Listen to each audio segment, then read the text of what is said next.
Well, ski season must be coming because the man Tom Stuber's got his ski beard. He's growing it out. It's looking good. What's up, Yeah. Stuber? Good to see you, man.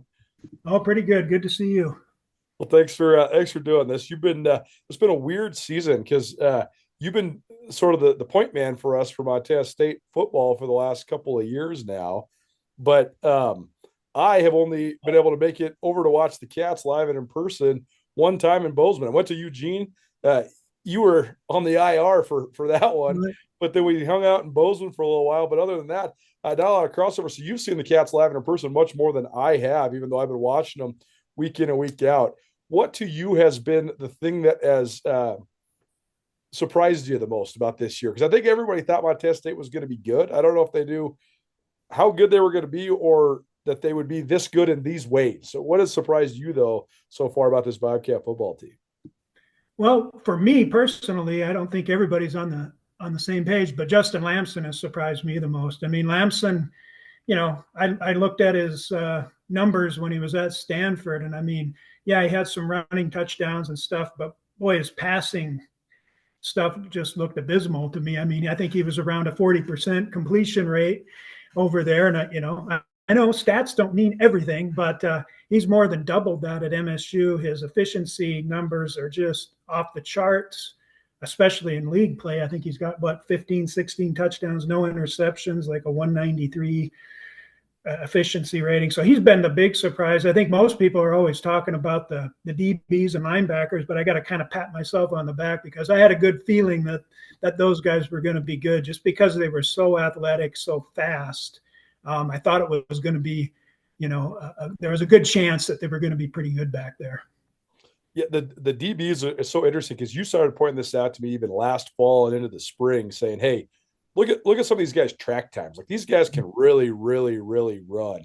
And I was a little skeptical only because I knew they were fast, but I figured, all right, if you're running a 10-400, hey, but you're playing football, it's because you can't tackle, but they can tackle. And Right. that's been the whole revelation to me. Has just been so impressive to see that these guys have meshed physicality with athleticism, and I think so much of that's a testament to their young corners coach. I've been so impressed with Coach Green the three times I've talked to him. He is one intense dude, man, and I think he gets a lot out of those guys. Yeah, definitely. I think he and I can't remember the safeties coach, I guess, and then Jody Owens too. I mean, I think they got a really really good group of defensive coaches. I guess another reason I thought those guys those guys would be good DBs is they play in Texas. They play, most of them are 6A guys. I mean, it's Right. pretty intense. So I kind of figured they probably had a lot of the basics. And then one of the things I thought MSU has been lacking in the secondary is, that kind of elite speed. I mean, they've had guys that can play football, no doubt. But, I always noticed MSU giving up these big plays. They had a lot more big plays last year, even, and especially late in the season last year. And this year, that's been a huge difference. I think the biggest play on MSU was a 67-yard touchdown. I mean, that's going to happen once in a while, but they've really limited that this year. Even against Oregon, they, did a pretty good job of eliminating huge gash plays there. The other part about the defense that's been so interesting to me is that it's not really star studded. The Bobcats have had some of the great stars in the Big Sky and in the FCS. I mean, for a long time throughout their proud history, but certainly over this last great run of being perennially in the playoffs and making deep playoff runs. But they don't have a Troy Anderson or a Daniel Hardy or a Ty Okada or a Brody Grebe or an O'Reilly brother. Just go on down the Braden Conkle. Like they've had so many of these headlining type of guys. I think part of that's because a lot of these guys they just haven't been around long enough to be the household names yet. I think they're going to be pretty soon. But I also think a part of it is it's just such a comprehensive unit. And I think that's been the thing that has made them so steady is they're not relying on these star guys to bail them out. Instead, it's just kind of like a machine. It's been really interesting to watch. Yeah, I mean that, and you mentioned before on some of your other shows, you talked about the depth that they have on defense too, so it's kind of like it's hard to get to know, a lot of players because, they're not always on the field. So it's, your opportunities to make a bunch of big plays in one game to really get get a big splash on your name isn't there. I think Caden Dowler last week kind of did that. I mean, Yeah. he really opened some eyes. He made those two plays. I'm sure you've seen him where he tracked that guy down, and it was one of the biggest plays of the day for Weber State, but it was all for naught because he popped the ball out and Daly recovered it.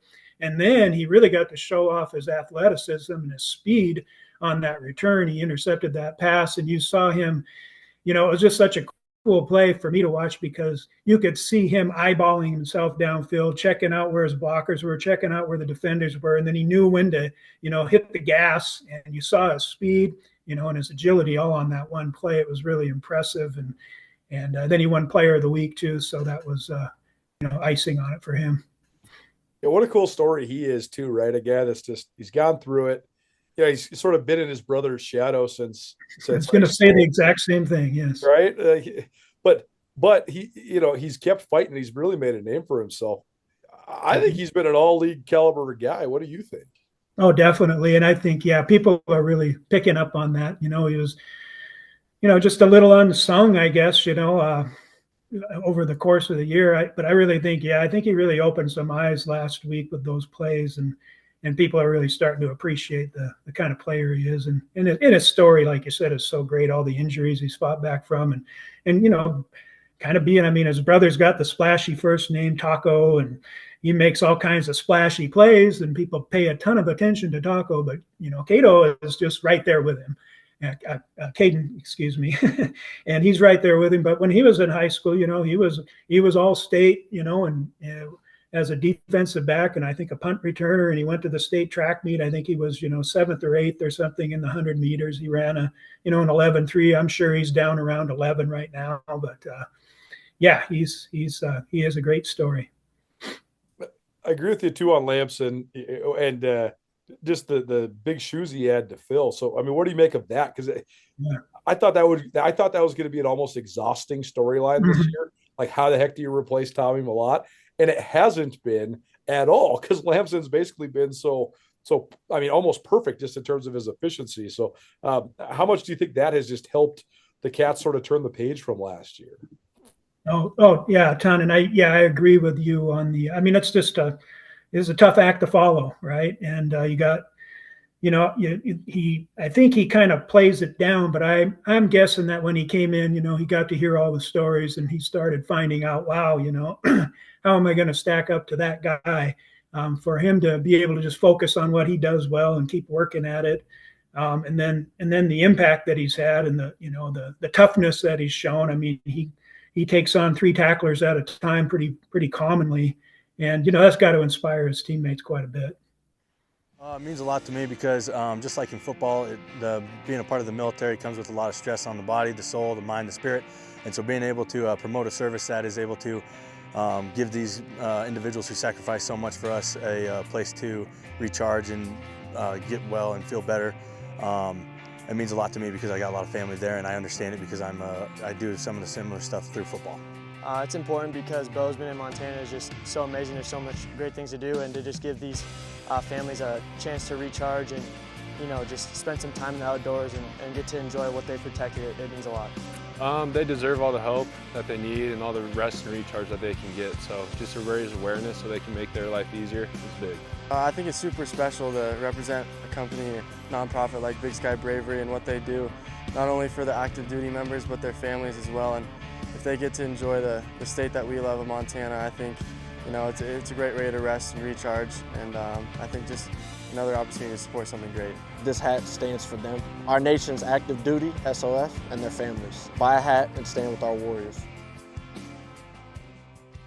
Breakdown, proudly presented by the Bobcat Collective at Montana State. The Bobcat Collective is the NIL collective that serves Montana State University student athletes. The collective has partnered with Montana State to connect fans, alumni, businesses, and local nonprofits with Montana State student athletes. Opportunities through the collective allow student athletes to earn compensation while serving the greater Montana State University community. Sign up now for memberships and enjoy automatic entry into raffles for free tickets while supporting the bright minds at Montana State. They have multiple different membership tiers, and you can also be a one-time supporter, and you can also business partner or corporate supporter. Visit bobcatcollective.com for more. Shine Beer Sanctuary is leading the charge when it comes to promoting beer culture in Montana. Located at the corner of Church and Main and downtown Bozeman, the locally owned and operated tap house and bottle shop has the best beer selection in the Treasure State. The bar has 32 rotating beers on tap with everything from Duvel to local ciders, gluten-free beers, and non-alcoholic options. The bottle shop has more than 400 beer offerings from all over the world, and Shine offers Cicerone-trained beer guides. Come enjoy beer heaven at Shine Beer Sanctuary in Bozeman. That for 8 years, Montana State was just the dominant run team in the league. But people were always, it's such human nature, right? People would ask, why aren't they throwing it more? They should throw it more. That's the thing we need to get over the top. And then they started throwing it more and running it a little bit less. And then people are like, what happened to our run game? Yeah. What do you make this stuff sort of like the ebbs and flows of the psychology, but also just the way that Montana State's been able to become more balanced so far this year? Yeah. Well, I mean, the psychology of sports fans is a whole other thing to tackle. But yeah, you're right. And I think, I think most people are understand the thing about having a balanced attack. I mean, you get in trouble and you only got one element of your offense. It's tough. The Bobcats have been able to fight through that because their run game has been so good. I mean, they fought back from that 31-17 deficit or 31-14 deficit to New Mexico last year. They fought back against North Dakota State, down 21-3, and dang near pulled that game off too. But I think if you're not on, if all the fans aren't on page with what's going on now, they probably will be soon. But that's just I think this year you feel a lot better, even though the Cats haven't been in any big trouble lately. You got to feel a lot better about their chances, if they get down, to be able to, or even just start struggling, to be able to, change things up and get things going in a different way. Do you worry about the fact that they haven't struggled at all for the last however many 6 weeks? I mean, is that a factor when it comes to like them reaching their utmost potential? Because they really haven't been in hardly any back and forth. They've just been, I mean, the only real spat of adversity came when Cal Poly scored those 2 touchdowns in the fourth quarter. But even then, it was still a double-digit lead before they pulled away for a 17-point lead. Other than that, conference play, they've been just whooping people. So yeah. Is that lack of resistance something that maybe could hold them back when they get into the the more challenging parts of the season? Right, and I think that's I don't know how to put it. I mean, they aren't going to go out and try to have a close game against UC Davis, but it might be a close game. They might hang around for a half or whatever. I think they've had a couple of moments, like you said, the Idaho State game. Idaho State started to make a push and they held them back. I think more not in game, but after a game that didn't go real well is where they've responded well. They had the tough loss to South Dakota State, and they were able to regroup the next week and put a pretty good game on against San Diego. But the big one was the Mercyhurst game. I thought, boy, people really came down on MSU hard on that game. The big expectation was another 55-7 win or whatever it was the year before when they played them. And here the Cats only get 5 possessions, and one of them they took a knee and they only scored 17 points, and people were really on them. And the next week they turn around and just completely blow out Eastern Washington. I thought that was a really good response. But at the same time, then people were like, well, Eastern Washington is horrible. They're the worst team in the league. They probably can't beat Portland State. But what does Eastern do? They win their next 3 games. Right. So, yeah, I don't know. I mean, obviously, yeah, you're right. I mean, they had the game against South Dakota State and they didn't come through. They weren't able to pull that off. Yeah, it does. I mean, that's definitely a concern because they just, not this year anyway, haven't had that experience. They did last year a couple of times with the UC Davis game and the New Mexico game and NDSU, but no, that's a real thing. I think teams that have played close games know how to respond better when they get in another close game. So we'll see what happens. I know you've been high on UC Davis for the last couple of years. What I mean, and you've been right. I mean, shoot, they had the greatest season in their school's history, at least from the Division I perspective last year. Mm-hmm. What I know you love Leon Larison. That was one of the hooks. What else helped you gravitate towards them and being high on them like you have been? I just always thought they were a balanced team. They always had, they were never over the top good on defense. They weren't over the top good on offense, but they just had a bunch of good quality players. They were really consistent. I don't know. They just kind of have an air of level headedness to them when I watch them play. That year, in 2023, I think that I picked them to win the conference that year, but about the third or fourth game of the season, Larison went down. They lost a bunch of close games. I think they lost to the Grizzlies by a touchdown. And then at the end of the year, if I'm not mistaken, they beat Sacramento State, finished 7-4, but didn't get in the playoffs. And yeah, that was kind of a crazy deal. But they bounced back, last year and had a really good season. And I think Coach Began pointed out, they aren't afraid to come to Montana. They went up to Missoula last year and won 30-14. So they've just won some good games and just seem like they're not relying on fluky stuff. They don't seem to win a lot of games because the other team doesn't play well or they get a bunch of interception returns, punt returns. They just kind of straight up beat you with their offense and their defense.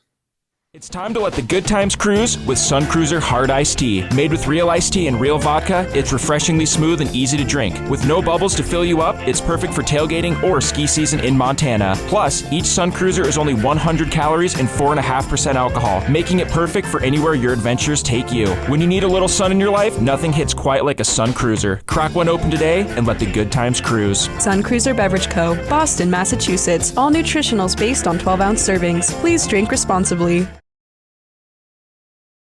In 1959, at Street's Grocery in Whitefish, Montana's special spice was born. Alpine Touch. It's the taste you grew up with, well seasoned through the test of time. As the tradition carries from one Montana generation to the next. From its humble beginnings to a trusted brand, here's to the next 60 years. Alpine Touch. Montana's special spice since 1959.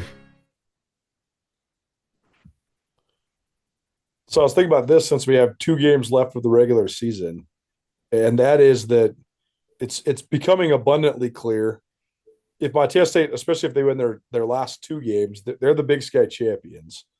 And it seems like the game in Missoula is going to be for the Big Sky championship. I guess obviously Montana State's got to get past UC Davis this week, but I'm so interested to see how the postseason accolades go for Montana State. I do think they're going to have a lot of guys that are all conference, but I don't know if they're going to have anybody that's the MVP on either side. Even though if they win the outright championship, they should have the MVPs on probably both sides. So I guess the statistics are one thing. They've just been so decisive in the way they've beat people down, especially defensively. They've been playing so many guys, so they don't have anybody with crazy defensive stats. Who would you say is their defensive MVP, like internally? Like, who would you nominate from the Cats as the Big Sky MVP? Start with the defensive side. If they are to, take this thing to fruition and win the Big Sky title again. I'd have to go with Paul Brott. I think the coaches around the conference know who he is and what he does, and you look at how well MSU stops the run. And the one thing that really popped out at me is when he went out of the game against Northern Colorado. I don't know if he was going to play that much more in that game, but Northern Colorado started having success up the middle. And in this Weber State game, they were running the ball up the middle fairly well too. So, I don't know if that's just because, Weber State had a couple of good running backs. They looked really good in that game, but I got a feeling, with Brott out, and I think some of the players have even said the same thing, is that, he makes a difference. It makes a difference when he's gone. So, I'd say he's their front runner. I think within the team, I think he's the most respected guy as well. It's there's precedent for it too, right? JT Tallulah from Eastern Washington, this was probably 7 or 8 years ago now, and then of course Alex Gumner from Montana a couple of years ago. Those guys were both, not crazy statistics, but I think everybody in the league sort of knew, and the coaches voted like, hey, the defenses for these teams, they go because of these guys. So that's interesting. How about on the offensive side? Would it be Lamson? Yeah, I would have to say so. He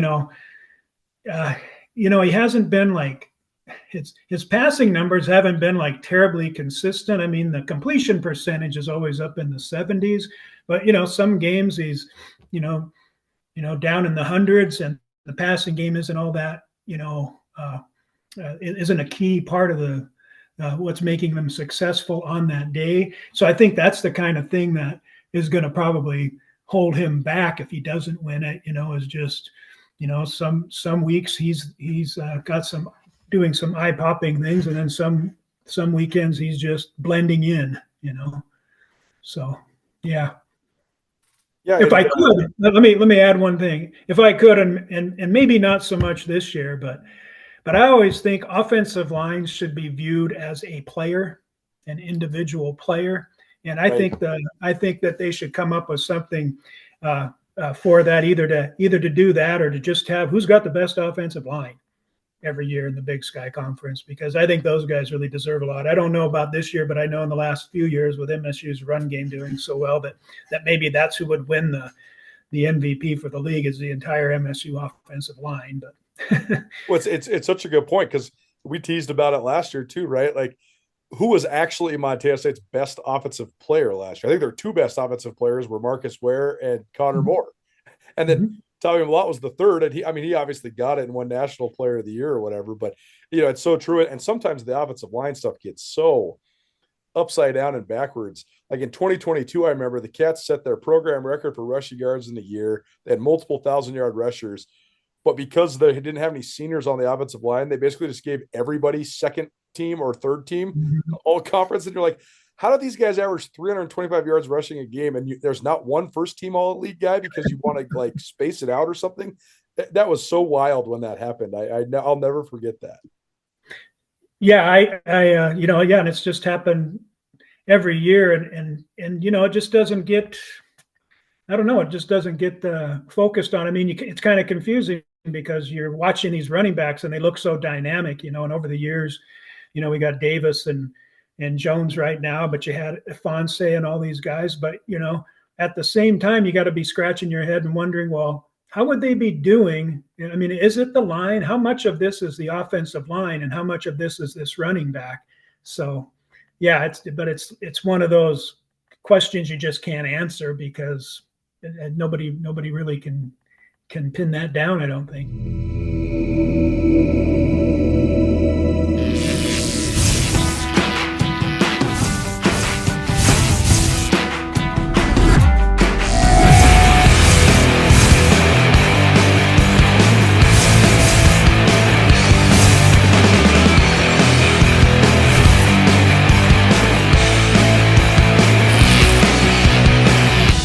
Jewelry Design Center. We want to be your jeweler for life. And support a Grizz athlete. DraftWorks is a longtime favorite of beer enthusiasts across the Treasure State, and DraftWorks has created a sessionable, delicious lager that donates part of every sale to the name, image, and likeness efforts at the University of Montana. Up with Montana Lager is a crisp, effervescent beer that pours pale straw in color and greets you with an inviting malty aroma. And it's crafted with Grizz athletes in mind. If you're headed to the tailgate or stocking up to watch football, give back to the NIL Collective at the University of Montana by drinking Up with Montana Lager, proudly created by DraftWorks Brewing.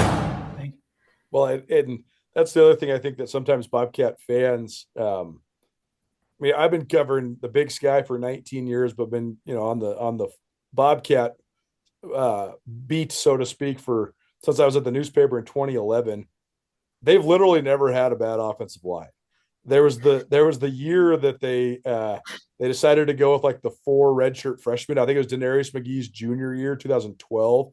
And they went with like John Widenauer and Alex Ekoff and those guys when they were young. But those guys, you could just tell they were going to be good. And then Jason McAdoo is such a great coach. And that's been the thing. That's been the tie that binds. Like they've had McAdoo, Eck, Brian Armstrong, Al Johnson. Like they've had dynamite offensive line coaches. And I just hope people don't take it for granted, because no one else in the conference has had good to great offensive lines for 15 years in a row. Nobody, even the Grizzlies, who had a great offensive line tradition, they have been nowhere close to Montana State on the offensive line over the last 15 years. And it's been pretty impressive, their consistency. Yeah, you threw that list together really fast. I hadn't even thought about that with those coaches, but yeah, it is pretty amazing. And it's amazing too that they they seem to be breaking in a new offensive line coach. I mean, lately, like every year. But I think that just has gotten instilled into the program, and it's just the expectation or the standard, I guess, as Coach Vigen is always saying. But it has been an incredible run on the O-line there. Last thing for you then, what do you think of just this UC Davis matchup? I know we talked about sort of the consistencies of their program, but on one hand, I feel like I've watched Davis a little bit this year. On one hand, I feel like Davis is going to have a really hard time matching up with Montana State's depth and their physicality. But on the other hand, I think they're really well coached, and I do think they do some stuff offensively that could challenge Montana State's defense a lot more than they have been challenged. So what's your take? What do you think are some of the keys for the game on Saturday night? Yeah, I don't really dig into how teams run their offense. I just kind of try to gauge how effective they are and how efficient they are, and they've been very, very effective and efficient all year. I mean, they're kind of like the Bobcats. They've got a 7-2 record, and they had a huge loss to Washington, like 70-10, which kind of, when you try to go look at numbers, you got to kind of throw that out. But they've been as efficient and as effective on offense as anyone this year. And you talked about I think it's 15 players that they've lost for season-ending injuries, which tells me they're still playing fairly well. They at the start of the season had great depth. Maybe they don't have that depth now, but they're certainly a strong team, and I just think they're a team that just believes in themselves. And I think Vigen mentioned it yesterday. They don't go away, as we found out last year when they were down 30-8 with 10 minutes to go, and dang near got the game into overtime. So I don't know. I mean, I think that it could, I just don't know what to expect right now because, the injury situation and it's a late start game, which is probably going to affect them. But I always try to just fall back on the better team's going to win. We just, got to play the game and kind of find out, who that is. So, yeah. I do think last year's game plays into it too, because you listen to the interviews on both sides, and Brett Vigen, a lot of times coaches say, oh, no, last year has nothing to do with this year. We're only focused on this week. I asked Vigen and he perked right up. He's like, yeah, no, like last year was not good the way that we ended it. We almost blew it, and we can't do that. I think he said we got to keep on swinging if we want to keep these guys down. So I think I think Montana State will be on high alert. Yeah, I always wonder about, in that game, they were up 30-8. The next game was the Cat Grizz game, and they're up 30-8 in the fourth quarter. And I'm just kind of like, are the players going over to the sidelines and like, hey, let's get, start. Are they already talking about the Cat Grizz game since they're up 30-8? I don't know, but they sure, that thing sure did a 180, and it was a sight to see. I got to say, I was down there for that one, and it was just it was a nut house. Well, it should be a fun evening on Saturday, and looking forward to being back in the press box with you, my friend. But thanks so much for chiming in. We're going to have Tom here on the breakdown as much as we can here this last month or so of the season. So thanks for doing it, man. Good to see you. Yeah, thank you. I had a great time. Appreciate it. Thinking about selling your home in Missoula? Here's the truth. Buyers are still out there, but they're being picky. That means how you market your home matters more than ever. I'm Ty Hobbs with Hobbs Homes at Keller Williams, and my job is to make sure your listing stands out. From strategic pricing to professional marketing, stunning photography, and targeted advertising, I'll position your home to attract the right buyers and get you the best price possible. In today's market, it's not just about putting a sign in the yard, it's about telling your home story, creating urgency, and negotiating every dollar in your favor. If you've been on the fence about selling, now's the time to talk strategy. Let's see what your home could sell for and how we can